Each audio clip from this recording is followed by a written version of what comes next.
Quand on a publié en 1981 « Va te faire soigner, t'es malade », c'était vraiment dans le cadre de tout le mouvement féministe. Et mes collègues et moi, on s'intéressait vraiment au volet spécifiquement santé mentale parce que dans la grande tradition de la psychiatrie et de la psychologie, le modèle qui était non nommé mais qui était là était l'homme et les femmes avaient très peu de place dans la santé mentale.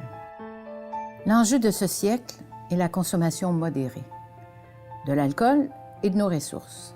C'est cette compréhension des addictions qui m'a amenée à m'engager dans diverses instances, ici et ailleurs.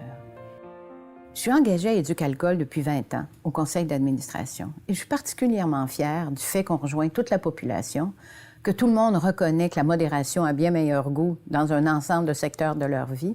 Et au niveau international, le modèle d'Éducalcool et les travaux d'Éducalcool sont utilisés en Amérique du Sud, en Amérique centrale, en Europe et dans plusieurs organismes internationaux. C'est vraiment pas rien comme contribution au Québec.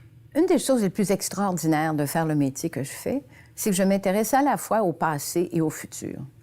On revise maintenant un texte de 1561, le premier texte écrit sur le jeu dans sa traduction du latin au français, et au même moment, je travaille sur les enjeux de la numérisation en termes d'addiction. On travaille sur le jeu en ligne et effectivement, on a développé un modèle de traitement pour les personnes aux prises avec une dépendance à Internet.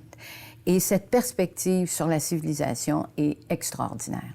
Ce qui me fait le plus chaud au cœur, c'est que les patients toxicomanes avec lesquels j'ai travaillé, s'ils vont mieux, c'est ce qui me fait le plus plaisir. Et quand mes étudiants me disent que je leur ai transmis quelque chose d'utile, c'est ce que je trouve de plus important.